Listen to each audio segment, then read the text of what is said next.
warxaaj maanta maxaa kugu dhacay muwaadin muddaad muwaadin tahay dalkaaga xus maxaad calankan la sidataa eed xusaysaa maanta ma maalin xusidba maanta waa maalinta xuska 18 May marka haddaad muwaadin dalkaaga jeceshay xus dalkaaga warxaaj reer Somaliland maxaad leedahay marka reer Somaliland waxaan leeyahay isku soo baxa waa maalintii xuska 18 waa sida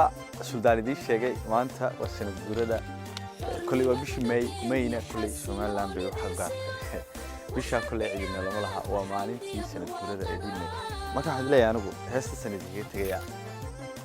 حسها 18 ماي أما أصبحها حسك 18 ماي حسك ماي أصبحها حرمي ودب بالديقة حسك ماي أصبحها حرمي ودب بالديقة